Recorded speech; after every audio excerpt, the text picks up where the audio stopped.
안녕하세요. 자, 여러분, 오늘은 자칭 대한민국에서 경제학을 제일 잘 가르친다고 하는 신경수 박사님 모시고 어떻게 하면 공인회계사 경제학 시험에서 고득점을 할 수 있는가에 대해서 같이 토의해 보도록 하겠습니다. 자, 신경수 박사님 모시겠습니다. 감사합니다. 자, 박사님. 네. 저 우리나라 자격증 시험들 중에서 네. 공인회계사 쪽에 들어가 있는 경제학 시험이 다른 모든 경제학 시험보다 압도적으로 어렵다. 학생들이 이런 얘기들 많이 하던데 네네네. 이 부분이 사실인가요? 사실 이제 그 수험 경제학에서 출제되는 영역이 이제 뭐 선다형 문제에서만 보게 되면 행정고시를 빼고요. 자, 회계사, 간평사, 노무사, 보험계리사, 또 공무원 시험이 있는데 최강의 난이도를 자랑하는 게 바로 우리 회계사 문제입니다. 아, 맞네요. 예. 학생들이 주장하고 있는 게. 예. 근데 저는 어떻게 생각을 하느냐, 사실상 합격생의 평균 점수가 50점 정도 된다. 너무 낮죠. 이건 그래서. 완전히 난이도 조절이 실패하는 거거든요. 합격생의 평균이잖아요. 모든 그렇죠, 응시생이 아니라 지금 합격생. 오케이. 이거 문제가 되는 거고요. 예. 공무원 같은 경우는 그래요. 만약에 어떤 문제 오류가 많이 발생을 했거나 아니면 이게 어떤 난이도도 실패했다. 예. 곧바로 배제됩니다. 다음에서부터 못 나오시는 거죠? 당연하죠, 그분이? 당연하죠. 예, 그렇죠. 예. 근데 지금 회계사 같은 경우는 계속해서 난이도 조절을 실패하고 있다 문제 제기가 되어 왔고, 예. 그다음에 2025년도에 이제 시험제도 개편되죠, 회계사 시험이. 예, 그럼 예, 경제학이 100점에서 80점으로 지금 좀 조절되는 거죠. 조절되잖아요. 예, 맞아요. 예. 그럼 저는 조심스럽게 예측합니다. 조금 그래도 난이도 조절을 좀 할 것 같다라는 예측이 있거든요. 아무래도 학생들이 막 아우성들이 많고 막 있기 때문에 좀 당연하죠. 조정하는 거여서 아무래도 저도 이제 그렇게 될 가능성이 높다고 생각하고 있기는 합니다. 예. 그리고 지금 뭐 예전에 한번 공무원 시장에서 한번 그런 일이 있었거든요. 예. 한국사 가서 뭐 연도별로 나이라라 그래갖고 그 모 강사분이 한번 욕 한 번 했잖아요. 그래서 그렇죠. 그게 이슈화 돼서 뉴스에까지 나왔단 말이에요. 매스컴 타신 분. 요즘에 자꾸 매스컴 타고 계시더라고. 그래서 혹시 잘 아시나요? 좀 알고 있긴 하죠. 아시긴 한데. 아무튼 근데 난이도는 약간씩 조절이 되지 않을까. 이렇게 조심스럽게 예측을 해봅니다. 예. 네. 시험을 준비하는 입장에서는 두 가지 시나리오를 다 가지고 있어야 되는데 네네. 하나는 경제학의 난이도가 지금처럼 됐을 때 내가 어떻게 준비할 건가 라고 이 생각도 좀 해야 될 것 같고 네. 또 하나는 난이도가 이때 뭐 2025년도부터 좀 쉬워진다 라고 했을 때 내가 어떻게 준비해야 될 건가라고 하는 이 생각도 좀 해야 될 것 같은데 사실 좀 안전하다고 하면 난이도가 지금처럼 된다고 가정하고 준비하는 게 학생의 입장이 훨씬 더 안전하겠죠. 그렇죠? 이게 여기에 대해서 혹시 어떻게 학생들이 뭐 대비를 해야 될지 뭐 이런 거에 대해서 조금 뭐 얘기해 주실 수 있으면. 근데 이제 사실상 우리 경제학, 회계사 경제학이 난이도가 높다라고 또 하는 이유가 사실은 킬러 문항 때문에 그렇거든요. 킬러 문항이 그럼 우리가 한 40문제 중에서 한 몇 문제 정도가 되는 거예요? 한 5문제, 6문제 나오는데 물론 이게 20년도하고 21년도는 장난이 아니었어요. 그때는 7에서 10문항? 7개에서 10개. 예. 그때를 제외하면 거의 5문항 안쪽이에요. 특정 연도에는 굉장히 많이 나올 때도 있었지만 그렇죠. 대부분은 한 5개 정도란 말씀이신 거죠. 그럼 우리 100점 기준으로 했을 때 보통 5개 정도 나온다고 하면 보통 이제 이게 한 문제당 한 2.5점 정도가 되니까 한 12.5점. 그럼 뭐 다 맞으면 뭐 87.5점 5문제 틀리고 다 맞았다고 하면 87.5점인데 합격생 평균이 지금 50점이잖아요. 네네네.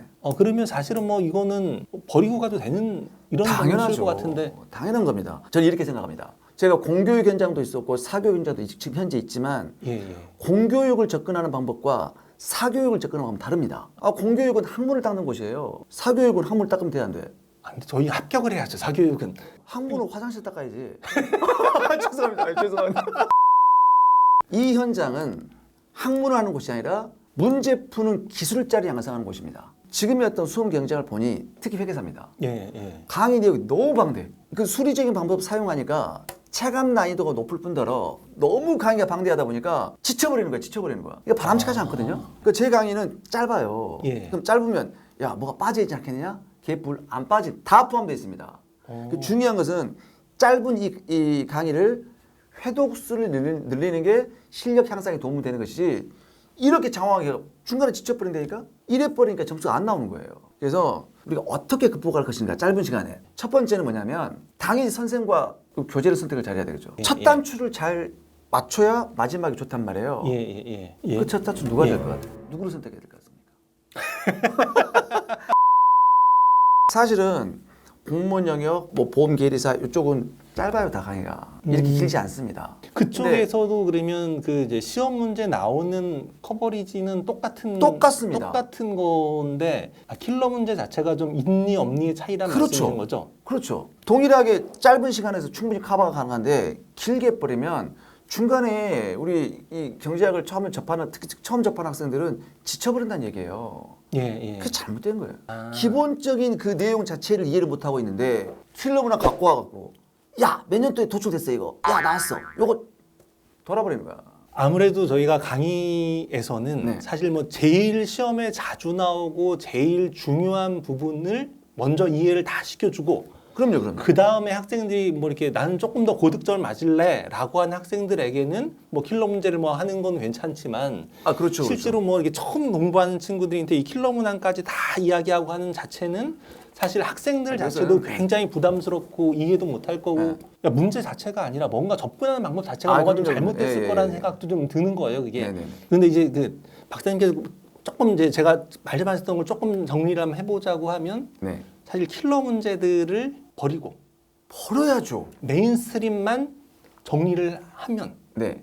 그러면 학생들이 훨씬 더 효율적이라고 좀 말씀하시는 거죠. 당연하죠. 근데 이제 공부를 하는 입장에서는 또 이런 네. 생각도 할 수 있어요. 야, 내가 저거 다 버리고 나면 이것만 하면 남들은 이것도 하고 있는데 좀 약간 불안하다. 난 네. 이걸 안 해서 어떡하지? 네. 남들은 저걸 다 공부하고 있는데 이런 생각이 들 수도 있는데 네. 이런 학생들인데 뭔가 좀 이렇게 어떻게 좀 조언을 해주실지. 자, 보세요. 그러니까 킬러 문항이 있단 말이에요. 그 예, 킬러 예. 문항이 있는데 그 킬러 문항이 매년 반복되는 킬러 문항이다. 봐야죠. 그럼요. 봐야죠. 봐야죠. 그건 봐야죠. 안 나온단 말이에요. 안 나와. 그 해에만 나와요. 그 해에만.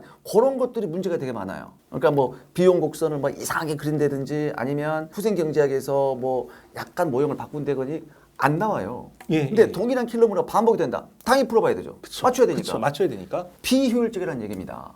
비효율적이라는 얘기예요. 과감하게 버려야 돼요. 그 버리고 나잖아요. 나면 충분히 70, 80점 보장합니다. 그럼 이 킬러 문항이라고 하는 거에 네. 지금 이제 난이도는 한 어떤 사람들 정도가 맞출 수 있는 뭐 그런 못 풉니다. 네? 못 풀어요. 네? 100% 장답 못 풉니다. 못 풀어요? 지금 박사 과정이야? 못 풀어. 그런 문제가 나온다니까요. 진짜요? 그럼요. 박사 과정인데 못 푼다고요? 못 푼단 말이에요. 그거를 회계사 준비생인데 풀라고 지금 시키는 네, 그렇다니까요. 이게 문제가 있다니까요. 그걸 어떻게 풀어요? 그러니까 이게 문제가 있다니까. 저는 풉니다. 저는 풀어요. 지금 체감이 확 됐어요. 네. 어차피 못 풀 거니 네. 이걸 버리는 게 맞다고 지금 이제 강력히 말씀을 하시는 네네네. 거죠. 저도 100% 동의합니다. 네.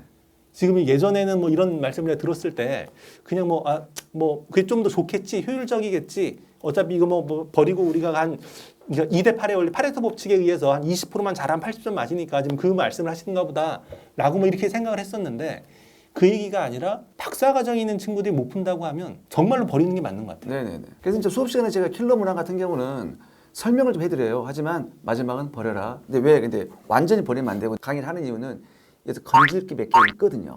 요소들만 건지면 되는 것이지 그걸 완벽하게 이래서 푼다? 그 문제를 풀더라도 보세요.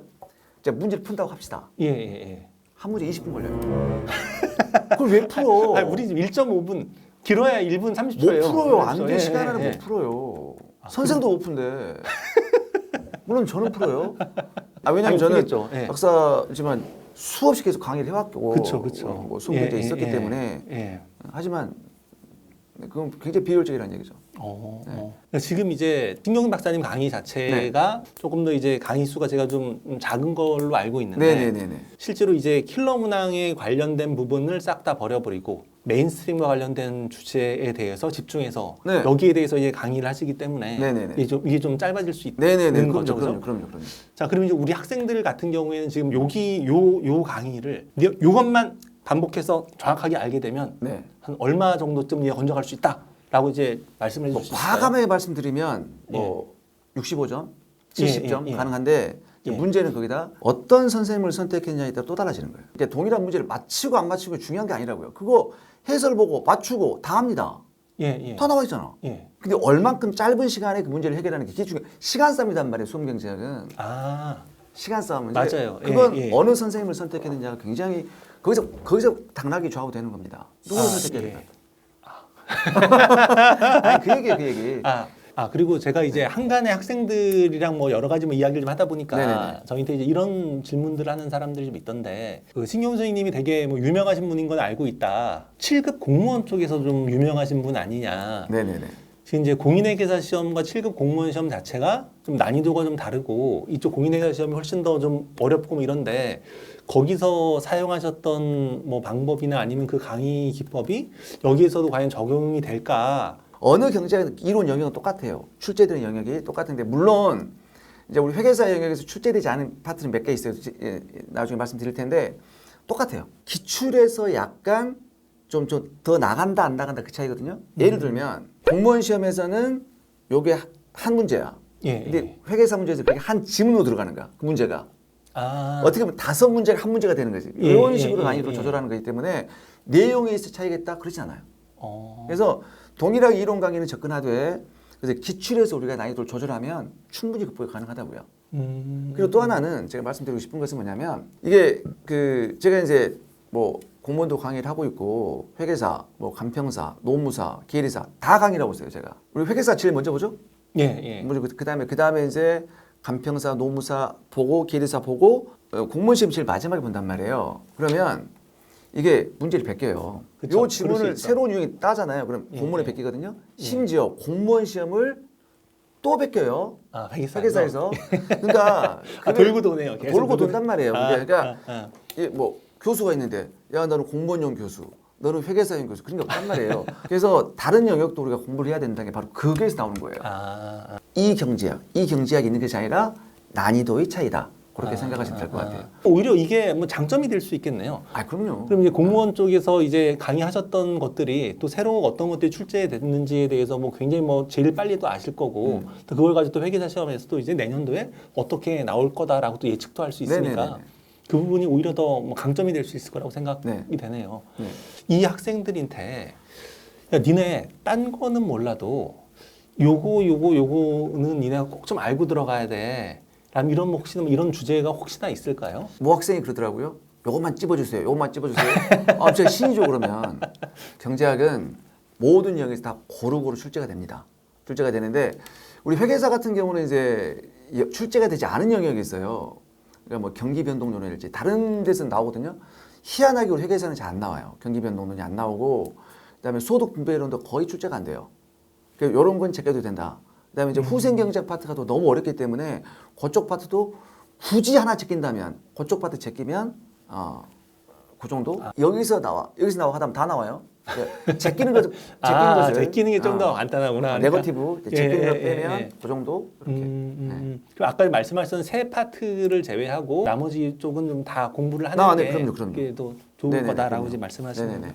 마지막으로 우리 그 공인회계사를 준비하고 있는 학생들에게 그 당부하시고 싶은 말씀 좀 있으시면 당부를 좀 드리고 싶은 게 자 우리한테 주어진 시간은 굉장히 큰 자산이란 말이에요. 그리고 얼만큼 짧은 시간 안에 이 경제학을 극복해서 일단 1차를 합격, 2차를 볼 거 아닙니까?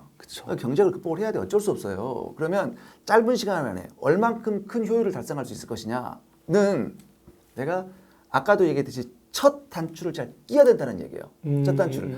처음에 잘못 끼었는데 경제 흥미를 잃었다? 강의가 길다? 나중에 포기해야 된단 말이에요. 첫 단추. 그래서 첫 번째 선택이 마지막 결과를 결정하는 겁니다. 첫 번째 선택은 신경쓰러. 첫 번째 선택은 내 입으로 말하기 뭐 하잖아. 아니 저는 진짜 그런 얘기를 하고 싶어요.